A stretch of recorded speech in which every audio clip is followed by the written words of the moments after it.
If only there was just some news and some drama around your fifth-rated quarterback. It's been a quiet offseason. What we can manufacture here for number 5. Quiet offseason, and it's not Aaron Rodgers. It's Russell Wilson. I didn't want anybody to think wrong there, okay? But Russell Wilson, that's right.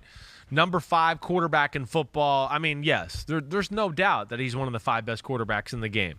There's not. I mean, the 4 in front of him are really freaking good, okay? So it was tough for me to put ahead of him. But, I mean, we're talking about a guy here that's as clutch as they come in football. You know, you could make a case he's one of the best deep ball throwers in football. Yeah. And then added to that, we know he's maybe the best at not the best, but towards the top of football at extending plays and making plays outside the pocket. Russell Wilson's still amazing that way. There's no doubt. So, yeah.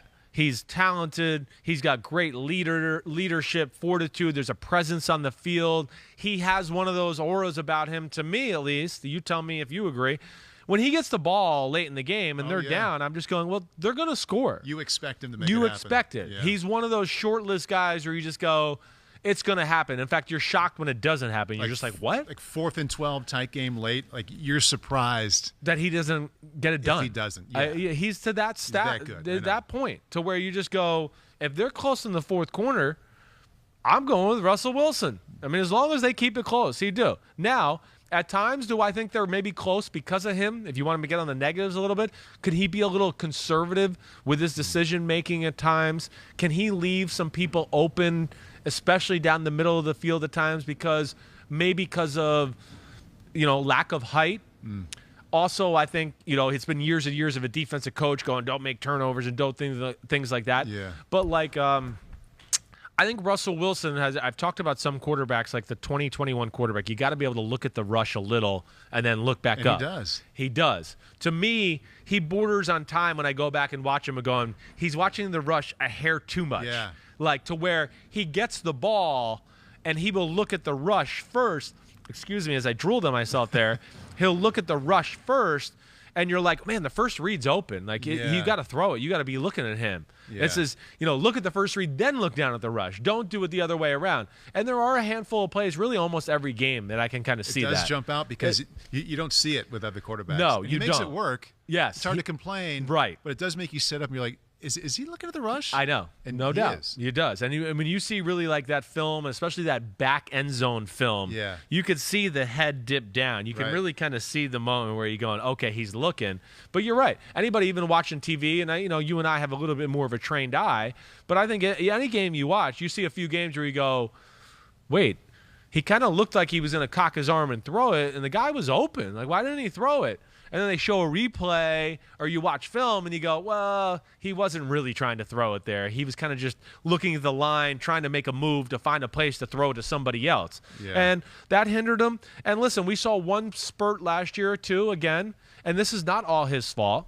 Talking about the second half of the season? Yeah. Let's run those numbers. Yeah, go ahead. Kristen Let's do and Pete. it. Good job. Go ahead with your thought. Okay. Because it'll work wherever you want to take this. Yeah. Bottom line, first 8 games, MVP level, bottom 8 games. It's Strugglesville. It was. Now, I'm not going to – was it Russell Wilson's fault? Sure, to a degree. There's no doubt. And where I think it was really his fault is really, to me, just on some of the turnovers. Because there's the 5 interceptions and there's a handful of fumbles they lost too. Right. And to me, it was the first time in the Russell Wilson career, and maybe this is why he's really, in my mind, I bumped him down 1 spot or 2 spots. It's just that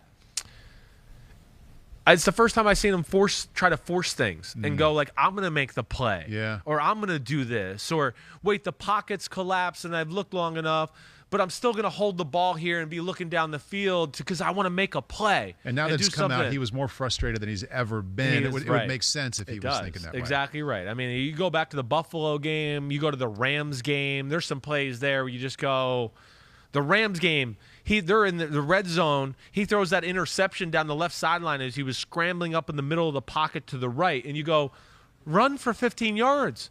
But he, for some reason, decided to try to throw a really difficult pass in the left corner and get intercepted. Those are things I didn't see from Russell Wilson where I think you said it right.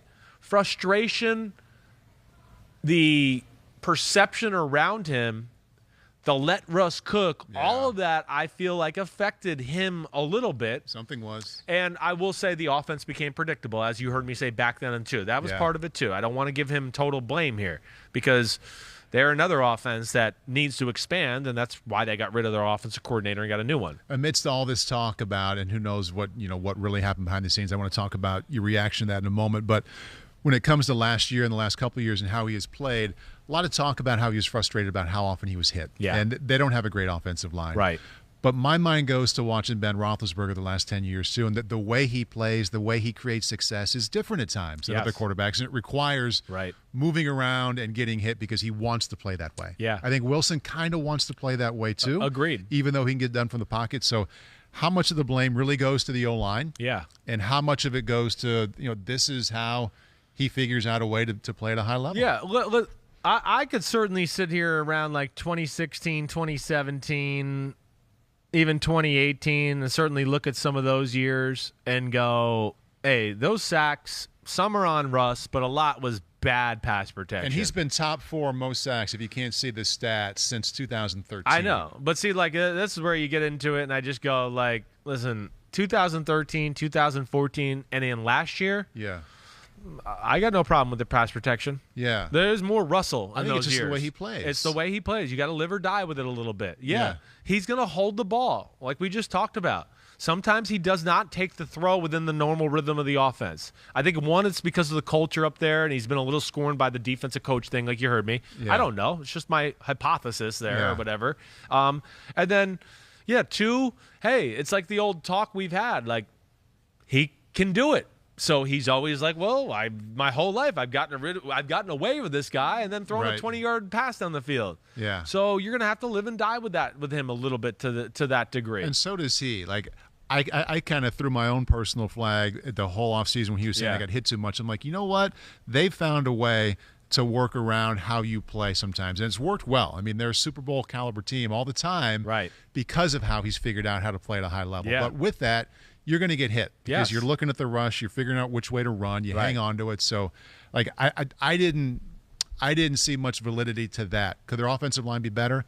Yes, but he gets hit more than other quarterbacks because of how he plays. Yeah, I think that's true too, and that's like different than the Big Ben thing you brought up. Like, Big Ben, of course, invites some of that too. To your point, Big Ben though went through a period of his career where the offensive line protection was absolutely horrible, and he still found ways to get it done.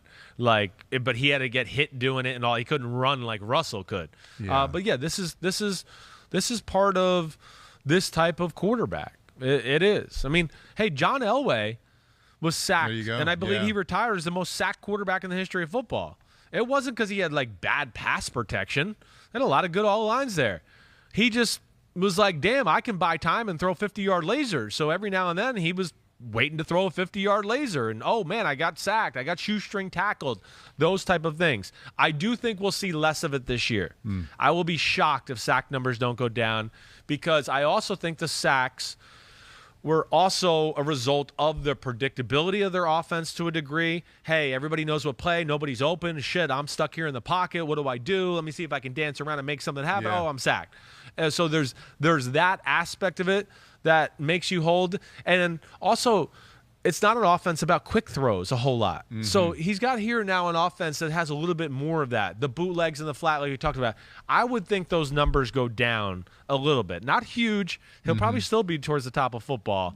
But a little bit because of Shane Waldron. Shane Waldron, new offensive coordinator, comes in from the Rams. I was going to ask if you think it's more because of Shane or because of Pete saying, you know what? We're going to run the ball more. Well, no, I think it'll be because of Shane, but Pete's certainly going to have his effect on running the football. That's why they took Shane. I mean, Shane comes from McVay. McVay comes from Shanahan. They all want to run the football, but they're going to have really smart actions off of that running that are going to make things dangerous, and Russell Wilson's going to really like it. You know, he made a comment the other day about, like, man, Shane Waldron's offense is super complicated. Yeah. And saw that. I've always used two phrases with Russell Wilson and Aaron Rodgers, too, a little bit. You know, and Rodgers, of course, now he's got LaFleur. There's a little more there. But they don't even know what they don't know. You know, I've always used that phrase to them. Like, and listen, that happens in football. I know people think that's crazy, but, like, That's the beauty of great offensive coordinators and things like that. I can promise you can go from one offensive coordinator and here's this play. Okay, that's how you do this play. Great. And then if we go down and hang out with Sean Payton and Kyle Shanahan and Josh McDaniels and we take the same play, they're going to give you a few clues that other offensive coordinator didn't know. They're going to go, hey, I want this play, but I want you to look at this, and I'm going to package it with that and do this. And they're going to be like, man, I was always wondered how you got that guy open like that or did that. They don't even realize, because he's been stuck in a defensive team, defensive head coach, conservative offense. We're not going to let – they don't realize what they're missing and maybe some of the advantages like, guys with the cutting-edge offensive coordinators have had because of the ideas and how they coach things that way. As long as you bring up Russell talking in the last week about Waldron and his offense – he, of course, had to address everything that went on in the offseason. He did it in his own way. You probably talked about it with Mike. You might have talked about it with Ahmed, but I haven't had this conversation yet. Your reaction to what he said in the last few days about everything that happened or didn't happen in the offseason behind the scenes. Yeah, I mean, listen, he's smooth, right? He's got a little bit of that politician about him. He handled it in a very on-brand way. He did, exactly right. He did. He bullshitted his way through it with a nice grin and still made you feel like he's all Seahawks, right? But that's Russell Wilson. I got no problem with that. Also, too, here, the first thing I'll say, I give them great respect that they've kind of just swept it under the rug, said, here we go, 2021. Right? And him, Pete Carroll, Schneider, they're all in it together. It's like nothing ever happened. So I do give them a lot of credit for like how they refocus things and get away with that. But, like, come on. I mean, yeah, you didn't request a trade, but he dealt with it. You just told everybody you would like to play somewhere else. You didn't call the Seahawks and go, I'm requesting a trade. You just decided to tell all the football world and the media and a bunch of people behind the scenes you weren't happy, and here's a list of teams I would play for, and I'd like to go somewhere else. But I didn't request a trade. It was very politician-like to say I did not request a trade. Right. So I advanced the conversation. Yes. But I didn't start it. To me, he's, because of his charm and his professionalism. And because he wins. And he wins, exactly right, and he's damn good. Yeah. I mean, he gets away with, he threw his team and organization under the bus into a capacity we haven't seen any quarterback do. Which makes me think next, okay, and kind of building off your point, they swept it under the rug. Whatever happened behind the scenes, they fixed it, and they've got an awesome quarterback and a team that can win beyond January. Yeah. Why can't they figure that out in Green Bay? Why can't they do the same thing? A quarterback who was clearly, he's one of the best in the game, clearly super pissed off, very pent-up feelings and emotion. They found a way to get him out in front at minicamp and saying it's going to be okay. Because Pete Carroll would have never drafted a quarterback in the first round and not told Russell Wilson and been honest with him. You can't fix that, or do that. No, you can't. That's what I keep coming to. You can't. Why can't you fix it? You can't fix that you took that kid. And then you're going to take, shots at the quarterback too as we go along here this offseason. He's a complicated fella and all that crap. And then answer a question not about Aaron Rodgers, and answer it about Aaron Rodgers. Say he divided the fan. This is dividing our fan base. Well, I don't know. Seattle didn't make those stupid mistakes of saying that either. Yeah. Let alone all the other stuff that led up to it. It kind of stayed quiet for as bad as it was. Early in the spring. There were quite a few weeks where nothing really happened. They just let it go. Exactly. Yes. And no one in Green Bay. It's not like it's being totally let go. No, it's not being let go. Well, because it got personal. It got personal. They made it personal to Rodgers, and they disrespected him personally, and that's where it's different. And, I think that's really what it comes back to me. Of course, and then Aaron Rodgers is also going like, damn, difference-making receivers, things like that. Can we get some of that stuff and do all of that? So there's a lot that plays into the Rodgers situation. I think it's years and years of frustration added with this last year of total upness by Green Bay that not allows them to ever, kind of just repair things and go, hey, let's go forward for now, and we'll hate each other when the season's over again. The one comment that Wilson had that I really liked, he said, sometimes things are family matters. I think we can all understand that. We can't relate to being a quarterback in the NFL making $30 million a year or whatever, winning Super Bowls, but you can relate to being so close to a situation that sometimes shit gets sideways. And you just got to take some time to figure it out. That's right. Sometimes you'll say things to your family that you wouldn't even say to a stranger. Sure, You're like, right? or they get to see an attitude of you that like, or they say things to me. Yeah, right. All right. Or you come home and you complain about a bad day and you're pissy and moaning. You know you'd never do that around strangers, but Right. your family, you're like, I feel comfortable and I Yeah. got to let it out. Yeah. There's definitely, I agree with In you. that way, it was very human, like that comment. So many 100%. comments that are just kind of cliche. Yeah. But that one you can think about, you're like, you know what? That's I why get he's that. the ultimate professional that way. Yeah. And that's why he wins and he's so driven and just it's always like straight ahead. I got the blinders blocking out the outside noise. And listen, he's such a good bullshitter and liar. Yeah. He's probably already convinced himself that he didn't really want to be traded. Yeah. I wanted to be a Seahawk ever. I mean, he's got that gift. There's no doubt. Yeah. He could throw 7 interceptions and go home and go, I played good. Right. And come in the next day and be like, I was good. Like Right. And that's a lot of the great quarterbacks do have that. And say what you want about Russell Wilson. He's got an incredible presence. The team, the Seahawks believe they can win any game because number 3 is at quarterback. I mean, again, you know, even though the year ended off the way it did, this is 12-4. This is the NFC West champions. And I mean, they were what? At one point, 6-1 with the worst defense we've seen in the history of football. Just everybody's got to realize that. Not the worst defense last year. Through the first 6 or 7 weeks of last year, the Seahawks defense was on pace to be the worst defense Atrocious. in the history of football. Not just 1 year, anything. Remember after the Buffalo game, I came in and I'm like, did you see that? Well, it's funny you bring like it they're up. playing with 7 guys. Remember Buffalo? They just said, forget the run game. They're so bad at pass defense, we're going to throw it every play. Remember Pete Carroll after the game made a conference. He was like, I've never seen a team do that to us. I didn't recognize. And then he said, I didn't recognize what we were us. doing. Yeah, right. You know. But yeah, They were waiting for the run game. Yeah, exactly. And they're still waiting. But yet, like even in games like that, they weren't out of it because Yeah, it's Russell Wilson, and he didn't play his best, but he still made a number of plays and things like that. Yeah. At Lucas Rug asks a very good question. How do you not have a Russell Wilson song? I know. He said, I've got one for you. Every day I'm rustling. Like every day I'm shuffling. That's I do. He wants you to adopt that. Okay, I will. It's got to come to me naturally. Yeah. So it can't be suggested. It can't be suggested. Even though it is a good suggestion. Every day I'm rustling. Works. I do like that. That's easy. And you're taking some work off me. I might be able to work that in. We'll see. In a way, it's too easy. It might be. Yeah. You know, the other ones are like cheesy ones that I came up with, just being like cheesy dad walking around the house. We like those best. So I like those best, right? Yeah. Right. Like I kind of dropped the ball. I didn't unveil. I have like a little Brady thing, and I didn't unveil that the other day. Brady I was a little disappointed. So are you ready to, or you hold on to I'm it? going to wait till PFT now.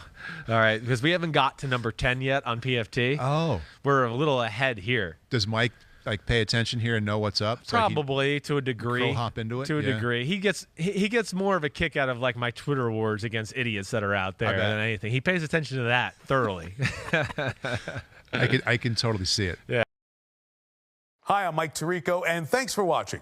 Make sure to hit subscribe for the latest news and highlights from NBC Sports.